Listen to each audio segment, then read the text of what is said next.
Ayyaanni gooftaa keenya Yesuus Kiristoos jaalalli Waaqayyo Abbaa tokkummaan Hafuura Qulqulluu hunduma keenya wajjin haa ta'u. Ameen. Gooftaa Yesuus Kiristoosiin kan jaallatamtan, isaan kan eegamtan qulqulloonni isaa guyyaa har'aa kana fuula isaa dura kan jirtanii waldaa Maraanaataa Yesuus keessatti kan argamtanii tajaajiltoonnii fi akkasumas amantoonni nagaan keessan haa baay'atu. Akkam jirtu nagaadhaa. Ani obboleessi keessaniif tajaajilaan keessanii abbaa barraa nagaa kooti. Waaqayyoon ni jiraataan inni guddaan inni qulqulluun nagaa nuu laateera. Anis manni koos nagaan qaba. Kanaaf Waaqayyoo keenyatti guddaa gammannaan nagaa nuu kennee ganama kanas akka walii wajjiniin fuula isaa duratti waaqeffannuuf balbala inni nuu bane bara baraan ulfaatu hin jedhaa. Egaa torban darbee Waaqayyoo yeroo galateeffannaa nuu kenne waldaa keenya keessatti galateeffannaatu ture. Galateeffannaa sanaanis Waaqayyoo hojii hojjechaa tureera. Maqaan isaa bara baraan kabajamu. Egaa Waaqayyoo isa akkasitti nu gargaaree warra galataa nu godhee galata irratti ammas galata nuuf kenneef galanni keenya hammallee haa baay'atu. Maqaan isaa haa kabajamu. Barumsa maal amanatta jedhu yookiis waa'ee Waaqayyoon amanachuu irratti xiyyeeffatu walii wajjiniin eegallee waldaa kana keessatti barachaa turuun keenya yaadatama. Torban darbee immoo sababii galateeffannaan jimaataa fi sanbata duraa ture. Itti fufee immoo torban har'aas immoo yeroo dhuga ba'umsaa yeroo xumuraa galateeffannaa keenyaa ture waan ta'eef barumsa ittiin fufne. Kanaaf har'a walii wajjin itti fufne akka gooftaan ayyaana nuu baay'isetti kutaa torbaffaa kutaa ja'a ilaalleera waan ta'eef har'a kutaa torbaffaa isaa walii wajjin ilaalla. Ani immoo iddoo itti sagalee waraabuudhaaf mijaa'u hin jiru. Bakka dhimma wayiitii fi karaa deemeetan jira. Iddoo cidaa wayiin deemee jira. Kanaaf iddoo itti sagalee waraaban miti. Sagantaawwanti kun akka inni karaatti hin hafnee fi mana duuba iddoo sagaleen hin jirre jedhee filadheettani waraabaa jira. Kanaaf isinii tokkoffaa amma Waaqayyoon na gargaare gabaabsuun barbaada kutaa torbaffaa kana. Inni kan biraan immoo sagalee gosuuta jedhee gadi qabee waraabuun filadha. Kanaaf yaada keessaniin gara dubbii Waaqayyoo irra godhaa. Waaqayyoon dhaggeeffadhaa. Gooftaa walii wajjiniin kadhannee kallattiidhumaan gara barumsa keenya kutaa torbaffaa isaa irraatti dabarra.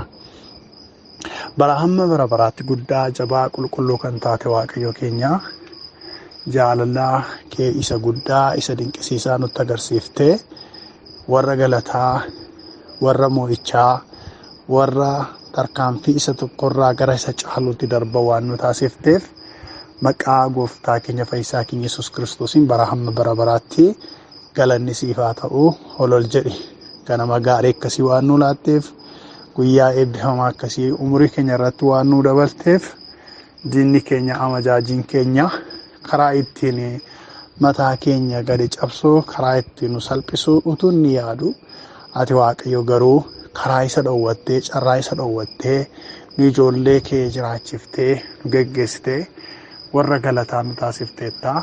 Bara hamma bara baraatti maqaa gooftaa maqaa Yesuusiin galanni kee haa baay'atu. Jabaa bara baraa maqaan kee ol haa jedhu. Guddaa guddimneessi galateeffannaa maqaa kee isa dinqisiisaadhaaf galata dhiyeessina. Bara hamma bara baraatti ulfaadhu. Waldaa kana keessatti warra si galateeffatan warra si jajatan warra ulfina siif dhiyeessan baay'isaa waan jirtuuf mata-duree galataa hedduudhaan gara jireenya tokko tokkoo keenya dhufaa waan jirtuuf dhaloota hedduudhaaf oolmaa gaggaarii ooltee warra galataa taasisaa waan jirtuuf bara hamma bara baraatti ulfaadhu. Dhugumaan nuyi sagantaan qabanne malee nuyi dhuunfaadhaan hin karoorsine malee namni ati ittiin dadhabin namni ati hin gargaarin namni ati gatii ittiin baasin waldaa kana keessa hin jiru. Nu gidduu hin jiru. Garee keenya gidduu hin jiru. Hunduu gargaarameera. Hunduu siin ooleera. Hunduu siin ce'eera. Jabaa keenya guddaa keenya bara hamma bara baraatti nuuf kabajame. Hojii hojjette hundumaatiif ulfaadhu ulfinni kan kee haa ta'u. Gooftaa nu ijoolleen kee warri fuula kee duratti waamne warri ayyaanni kennu baay'ate immoo cubbuu qabnaa, dadhabbii qabnaa, daddarbaa qabnaa. Dhiigni ilma isaa Yesuus Kiristoos cubbuu hundumaattiin qulleessa jedhamee caafamee jira. Kanaaf dhiiga hoolichaatiin cubbuun hundumtuu, daddarbaan hundumtuu jireenya keenyarraa dhiqamee baddu haa ba'u. Araarri kee inni dhuma hin qabne tokko tokko keenyaaf haa baay'atu. Kottu nu haaressi, nu qulleessi. Warra dhiigni kee qulqulleesse fayyise nu taasisi. Hojiin seexanaa, hojiin diiyaabiloos, hojiin jawwichaa, hojiin bineensichaa maqaa Yesuusiin kan diigame haa ta'u. Maqaa Yesuusiin kan cabe haa ta'u. Qilleensa kanarraa waaqa banamaatiin ulaattirraa golgaa ta'uu kan barbaadu, xaxaa garaagaraa facaasu kan barbaadu, hojiin diiyaabiloos hojjetee inni bare, shaakalee inni bare, arras karaa argadheen, carraa argadheen hojii kun hojjetadha jedhee inni yaadaa jiru. Maqaa Yesuusiin isa daangeessineerraa karaan isaa qoraattiidhaan haa cufamu. Abiddi kee abiddi Waaqayyo xaphisaa godhu, dhiigni hoolichaa abidda ta'e isa haa nyaatu. Waaqayyo si kadhannaa tokko tokko keenya waaqa banamaan nu geggeessi. Ani yaada kee dubbachuu akka hin danda'uu fi yaa Abbaa isa gaarii taatee yaada kee keessa koo kaa'ii, sagalee kee kana ati nuuf hiiki, nutti dubbadhu. Dhaloonni si dhaga'u kunis dhugumaan jireenyaaf kan isa gargaaru, galaa kan isaaf ta'u, kan ittiin dukkana keessa darbu, kan ittiin hidhaansaa hiikamu, kan ittiin gaaffiinsaa deebi'u, kan ittiin tarkaanfii haaraa fudhatu isaaf haa ta'u. Wangeelli kee hojii hojjetaa. Nama tokkollee utuun hojjetiin bira hin darbin. Bira hin darbin hafuura Waaqayyoo. Ati waaqa nurratti bantee jireenya keenyas immoo ittiin tajaajili. Hojii du'aa, hojii dukkanaa, hojii bineensichaa hundumaa caccabsaa nuuf immoo kakuu keenya raawwachaa, hidhaa keenya hiikaa, furmaatatti nu deemsisuun maqaa Gooftaa, maqaa Yesuusiin fedhaaf jaalala kee haa ta'u. Haalli si daangeessuu hin danda'u. Ati haalota keenya irra dhaabbattee hafuura kee qulqulluu nu gargaari. Sagalee kee nu geggeessi, nutti dubbadhu maqaa Yesuusiin. Ameen. Waaqayyoo keenyaaf galanni haa ta'u. Egaa kutaa 7ffaa irratti namni yeroo Waaqayyoon amanatu maal argata kan jedhu qabxiiwwan kanaan dura ilaalle qabxii 5 itti fufnee walii wajjiniin har'a immoo qabxii 6ffaaf qabxii 7ffaasaa ilaalle jechuudha. Gaarummaa yookiis gatii Waaqayyoon amanachuu keessa jiru isa baay'een gatii baay'een akka jiru walii wajjiniin barachaa tureera. Maal jedha jennee jalqabnee jirra. Abbaan Ibrootaa ammas amanachuu keessan isa gatii guddaa qabu maaliin godhinaa hin gatinaa'edha. Amanachuun gatii guddaa qaba. Waaqayyoon amanachuun gatii tilmaamamee dubbatamee hin dhumne qaba. Kanaaf maaliin godhinaa of duraa hin gatinaa. Gatii guddaa isiniif qabaadha. Maal fa'i? Macaafni qulqulluun kan inni ibsu gatiin Waaqayyoon amanachuu keessaa argamu kuni maal fa'i isaan kan jedhu walii wajjiniin ilaalaa dhufne jechuudha. Har'a inni 6ffaan gatiin Waaqayyoon amanachuu keessa jiru nagaadhaan eegamudha. Gaafa Waaqayyoon amanannu, gaafa Waaqayyoo irratti of gannu, gaafa Waaqayyootti hirkannu, gaafa Waaqayyoon abdii ofii godhannu maal arganna? Maaltu nuuf ta'a? Nagaadhaan eegamna. Sagalee Waaqayyoo kanarratti maal jira? Macaafa Isaayaas raajichaa boqonnaa 26 lakkoofsa 3 irratti akkas jedhee barreeffamee jira. Isa garaan isaa cimsee si amanatu, sababii inni sitti of kennatuu fi ati nagaa guutuudhaan in eegdaa. Ameen. Galanni Waaqayyoof haa ta'u. Deebiin dubbisa. Isa garaan isaa cimsee si amanatu, sababii inni sitti of kennatuu fi ati nagaa guutuudhaan in eegdaa. Waaqayyoon bara baraan ulfaatu. Sababii isa garaa guutuudhaan si amanatu, isa garaan isaa si abdatu, isa cimsee si amanatu. Nama akkasii kana sababii inni si abdatuuf, sababii inni fala biraa iddoo biraadhaa hin barbaaddanneef, sababii inni qoricha kan biraa bakka biraadhaa hin barbaaddanneef ati maal gootaadha? Nagaa guutuudhaan isa eegdaa'edha. kun eenyutu maaltu jedhe kana dubbii waaqayyootu akkas jedhe. Warra waaqayyoon amanatan warra cimsanii garaan isaanii waaqayyoon abdatuuf amanatu waaqayyo akkamittiin eega? Eeguu duwwaa miti lubbuudhaan dabarsuu duwwaa miti. Jirra maal abbaa ishee lubbuudhaan jirra isa jedhan miti. Maal godhare? Nagaa guutuudhaan galanni waaqayyoof haa ta'u. Nagaa guutuudhaanidha kan waaqayyoo eegu. Kanaaf namni waaqayyoodhaan amanatu, namni waaqayyoon argatu, gatiin argatu keessaa nagaa guutuudhaan eegamuudha. Nagaa guutuu jechuudha. Nagaa guutuu jechuun namni jiraachuu danda'a lubbuudhaan garuu dhukkuba keessa utuu jiru, jeeqamsa keessa utuu jiru, bibirrannaa keessa utuu jiru, naasuu keessa utuu jiru, qaamni isaa gar tokko miidhamaa, maatiin ishee gar tokko miidhamaa, karaa tokko jejjeeqamaa bibirrachaa naanna'aa jiraachuu hin danda'a. Kun garuu nagaa guutuu hin jedhamu. Inni akkasii nagaa guutuudhaan jedhamu lubbuutu keessa jira malee. Warri waaqayyoon amanatan garuu, warri waaqayyoon abdatan garuu nagaa guutuudhaan kan isaan eegaman. Eenyutu isaan eega nagaa guutuudhaan? Mootii Saalem, mootii nagaa, mootii bara baraa isa ta'e ilma waaqayyoo. Isatu nagaa guutuudhaan ijoollee isaa eega. Galanni ulfinni waaqayyoo keenyaaf haa ta'u.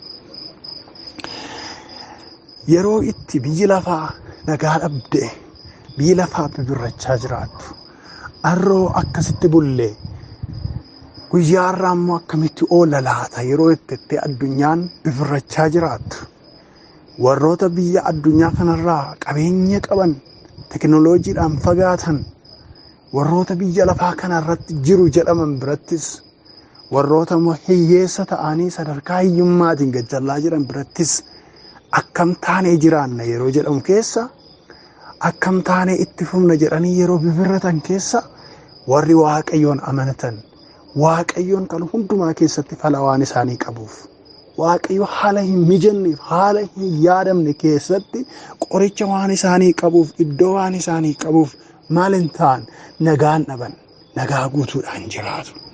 Waaqayyoon keenya ulfaatu. Macaafa faarfannaa 446 lakkoofsa 3 kaasee hanga lakkoofsa 7tti sagalee jiru dubbisa. Akkana jedha. Amanannaa keessan gurguddoota irra, ilmaan namaa warra gargaarsi bira hin jirre irras hin kaatinaa.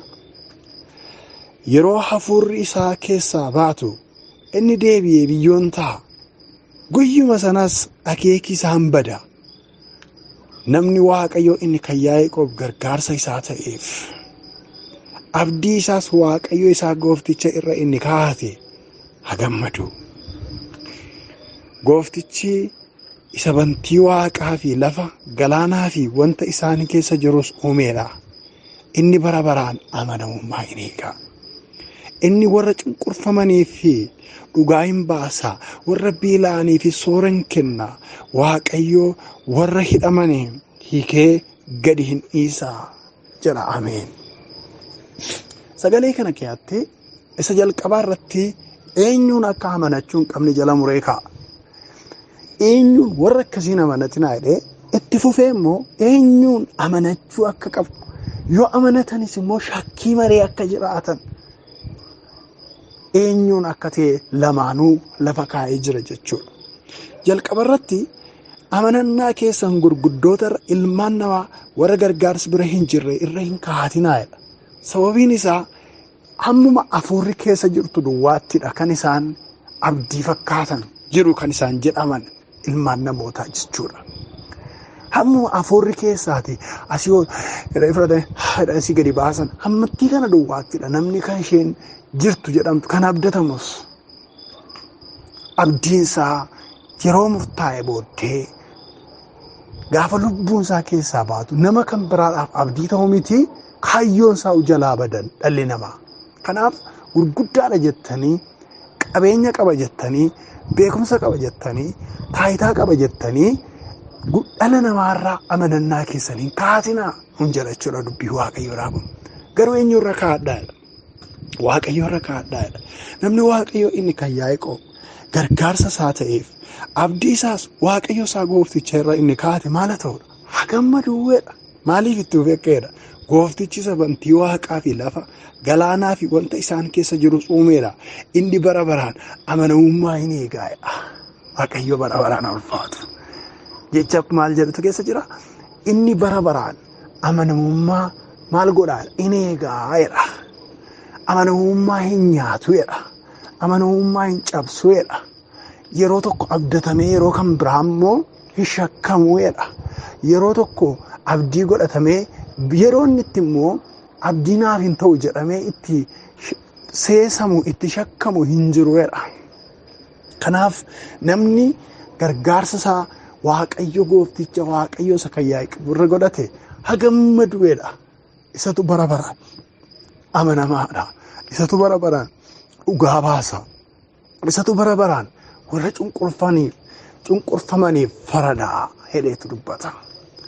Kanaaf Waaqayyoon inni gooftaa keenya ta'e, Waaqayyo inni da'oo keenya ta'e, Waaqa yoo amanatame nagaa guutuudhaan nama eegu, nama geggeessuudha. Waaqa hin shakkamneedha.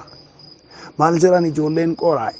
Macaafa faarfannaa 46 irratti galaanni yoo hoomachaa'e, tulloonni yoo urgufamanii, urgufamuu irraa ka'ee galaanni walakkaa yoo dhaqanii buufamanii, nu hin shakkinu, nu hin sodaannu. Waaqayyo inni kan Yaaqoob da'oo keenya, Waaqayyo inni kan Yaaqoob gargaaraa keenya jedhanii faarfatan. Ilaala, wanti namni abdatu, wanti namni koolutti galu, wanti namni na jiraachisa jedhu hundumtu abdiisaa yoo babbade, yoo manca'e, yoo falli dhabame hin sodaannu jedhan. Maaliif? Waaqayyo lafa nu dhuunfatu beeka. Waaqayyo akkaataatti nu dabarfatu beeka. Addunyaan kun yoo mancaate, yoo raafamte, yoo mogolee dhabde, yoo jireenyi itti bitaache, yoo isheen karoora baafachuu dadhabde, nuyi akkas hin taanu.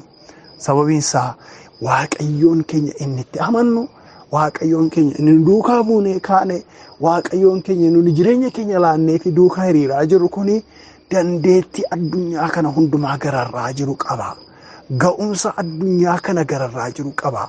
Addunyaan kun hin danda'amu jettee waan isheen lafa keesse isa nu amananne Waaqayyoo keenya biratti garuu salphaa ilaalchatti hin galleef waan xiqqoodha. Kanaaf Waaqayyoo keenya gaafa amanannu nagaa guutuudhaan nu eega. Haalli biyyaa narkaa bade maalan godha?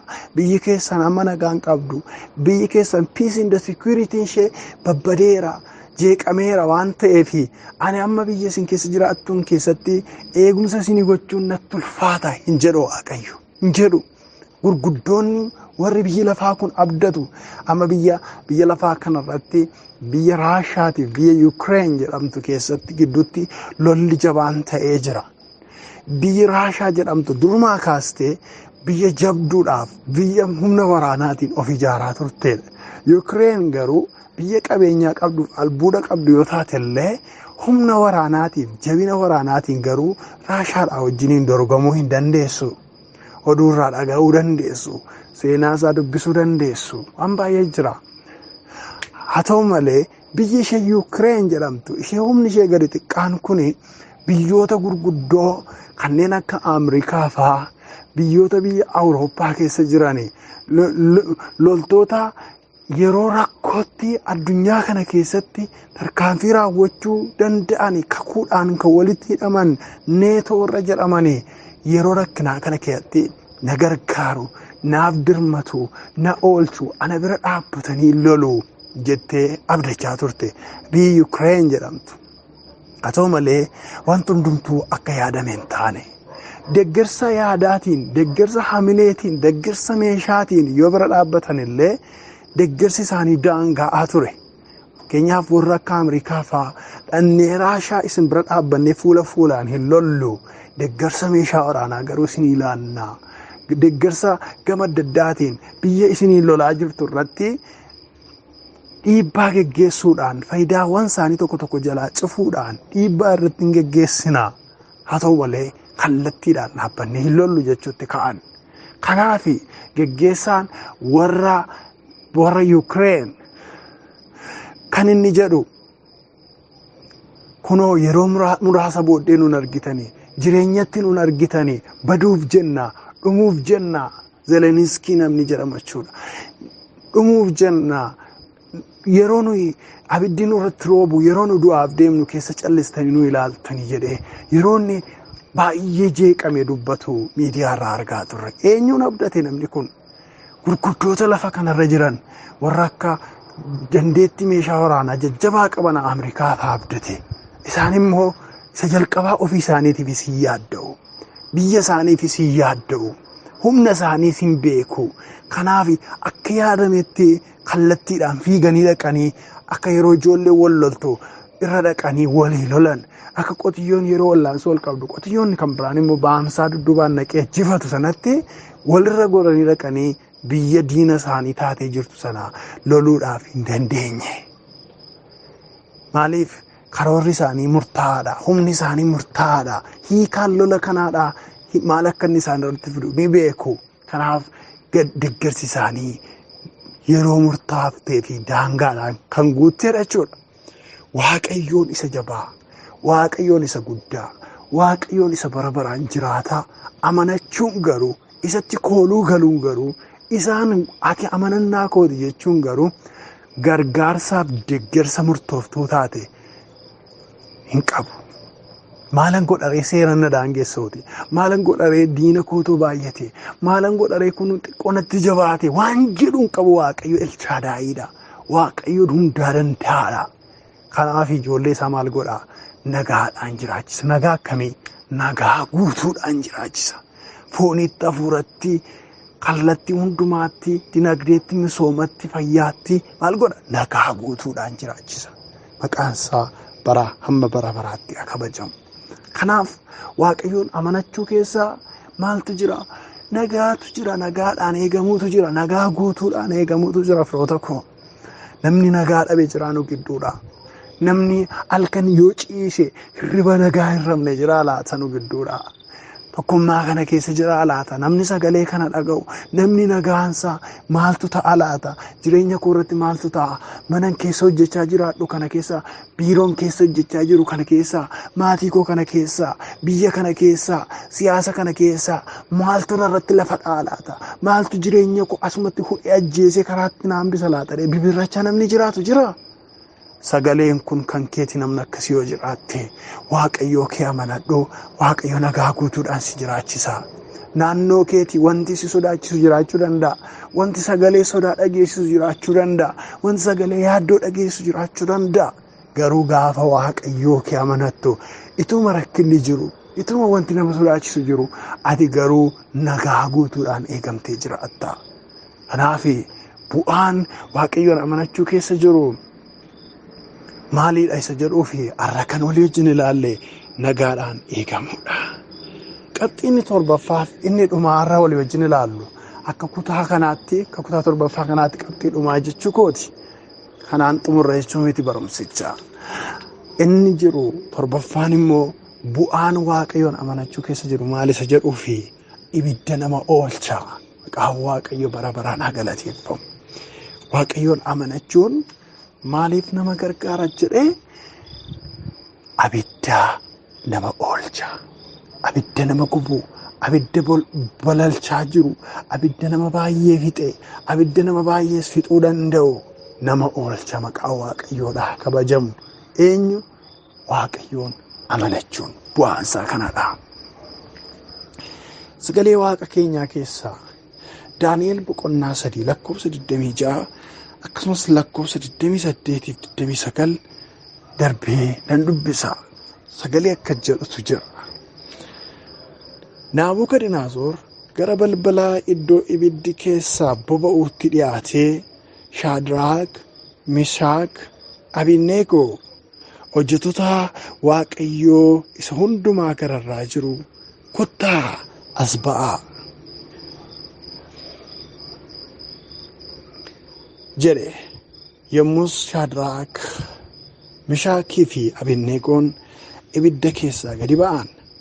Kana irratti Naabukadnezar Waaqayyo inni kan Shaadraak, kan Meeshak, kan Abednego ulfinaan ajajamu, inni ergamaa isaa ergee hojjettoota isaa kana oolcheera.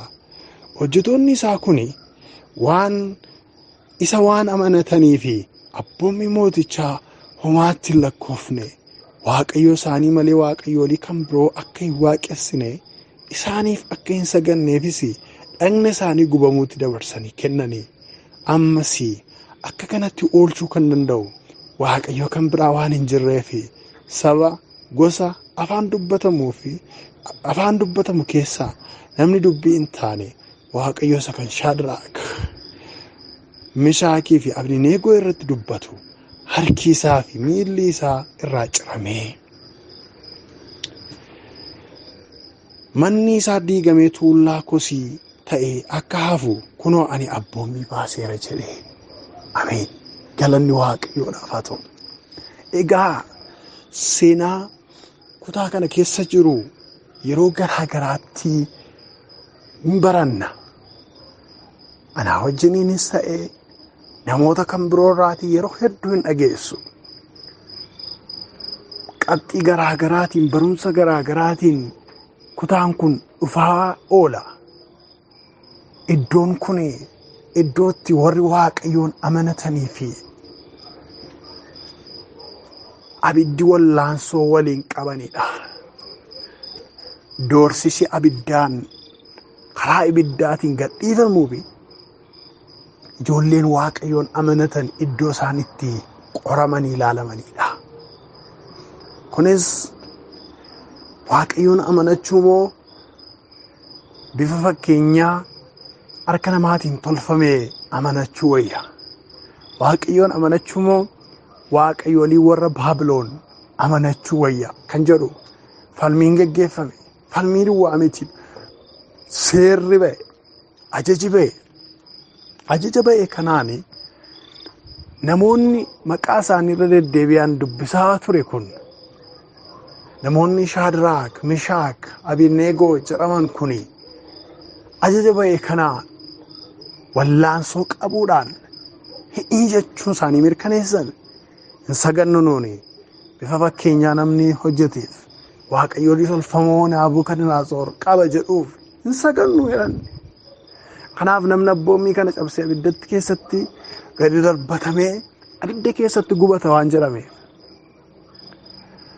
Abiddi duraan dachaa tokko boba'aa ture dachaa torba godhamee akka isaan doorsifamanii waan sagadamuuf hin jirreef sagadanii fi ajaji ba'e sanas ijoolleen waaqayyoodhaa homaattuu lakkoofne. Waaqni keenya nu oolchuu hin danda'a. Yoo gubachuun keenya isatti tole, yoo baduun keenya isa gammachiisa ta'e immoo ulfina isaaf jennee gubachuudhaaf baduuf illee nuyi qophaa'oodha. Kanaaf hin sagannu jedhan. Maalitti jabaatanidha? Amanannaa isaaniitti jabaatanidha. Isa waan amanataniif abboommii mootichaa homaattuu lakkoofne jedhama Naabukadnezar. Abboommii mootichaa inni jedhu abboommii koo jechuu isaati. Waaqa isaanii amanatanii abboommii koo homaattuu lakkoofne jedhama maqaan gooftaadhaa bara baraan kabajamu. Hin dinqisiifne jarreen kana abboommii ani baasu. Doorsisii ani baase. Homaa tokko isaanitti hin dhaga'amne waaqayyoo isaanii amanatanii ture waan ta'eef jedha. Egaa akkuma sagalee waaqayyoo keessatti beeknu jarreen kun gubachuu qabu jedhamanii finyoodhaan fo'aa jabaadhaan walitti hidhamanii abidda keessatti si'achi darbataman. Abiddi sun humna jabaadhaan boba'aa waan tureef namootuma warra darbatan iyyuu ibiddatti dhiyaatanii boolla isaarra dhaabbatanii waan asii gad darbataniif arrabni ibiddichaa namootuma darbate illee ajjeese. Waan isin ajaa'ibu warra walakkaa keessatti mana ibiddaa keessatti gadi darbatame garuu abiddiin gargaare malee hin miine. Maal godhee gargaare ibiddi? Fo'aa isaaniittiin walitti hidhamanii jiran sana irraa gube. Maqaa waaqayyoo ulfaatu ilaala. Ijoolleen waaqayyoo diinota lama qabu asitti. Warra ibidda keessa jiran sun diinni isaanii inni tokko abidda. Diinni isaanii inni kan biraan immoo fo'aa isaan walitti hidhee jiru. Nama sadii iddoo tokkotti hidhee jiru akka isaan hin sochooneef, akka isaan hin baqanneef, ibidda keessa xab jedhanii akka isaan gubataniif kan walitti isaan xaxee hidhee jiru tokko fo'aadha. Fo'aan sunis diina ijoollee waaqayyoo sanaati. Abiddichis diina isaanii ture.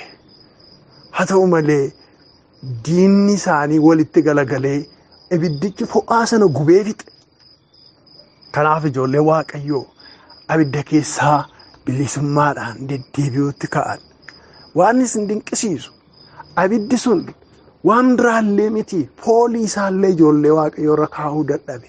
Rifeensa mataa isaaniillee foolii isaa cincessuu gubuu dadhabe, jijjiiruu dadhabe. Aboo tokko irratti hin arganne.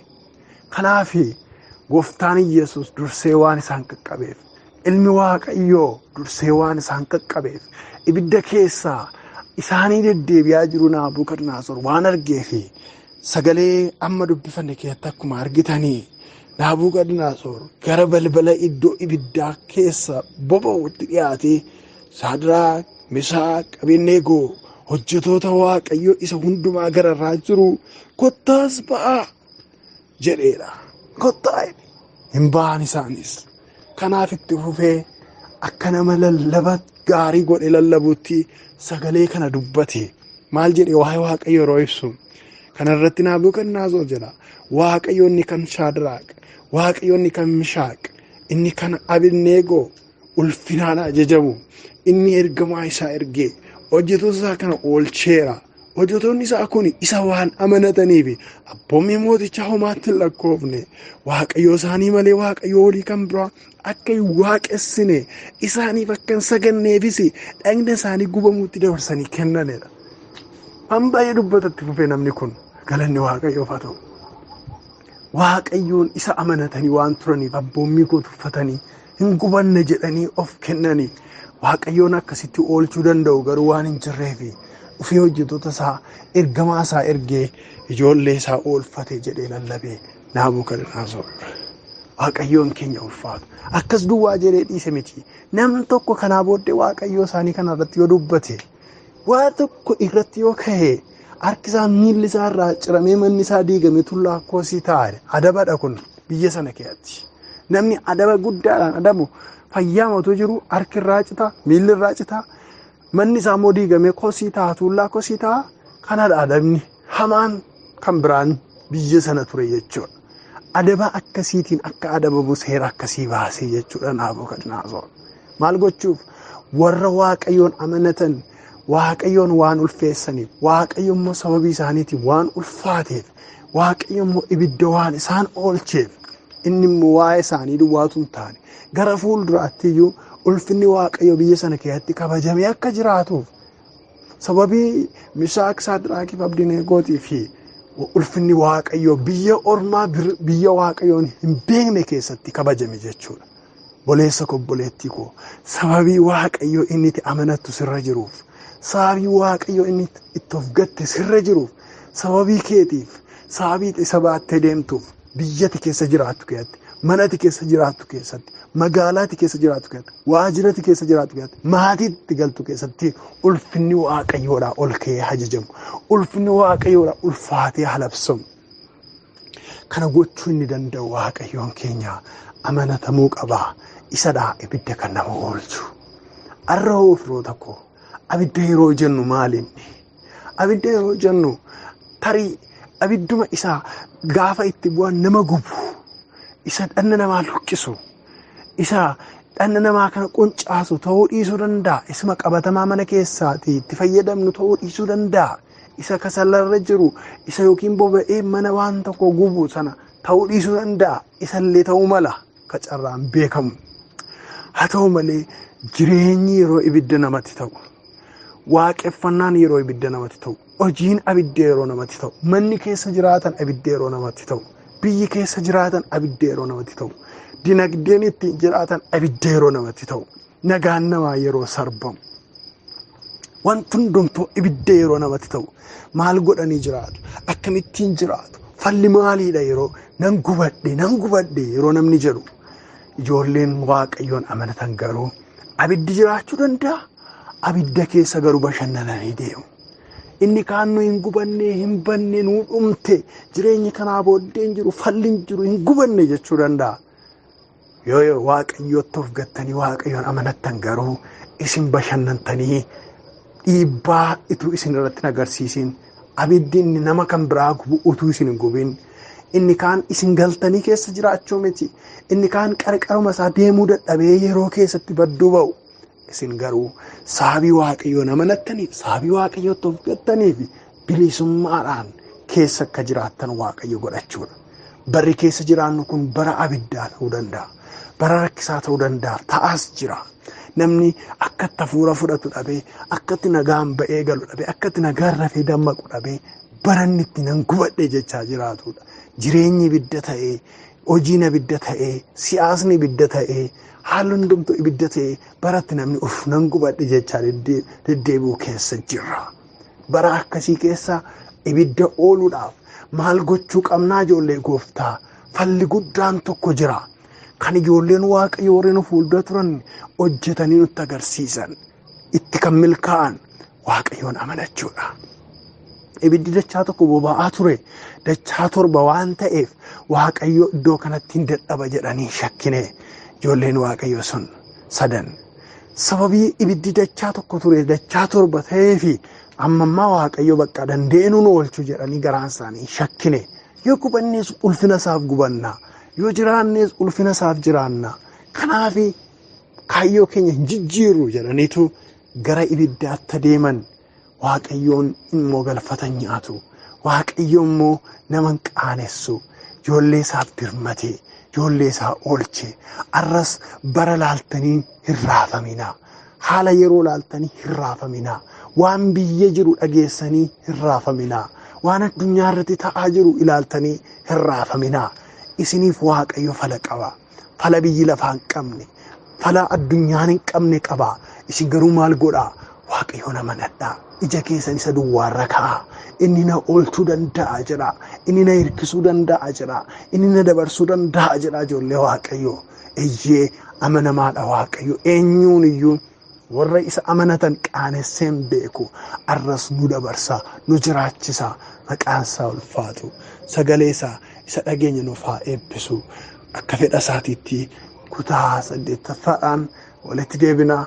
Gooftaa keenya walii wajjin galateeffannee xumurra.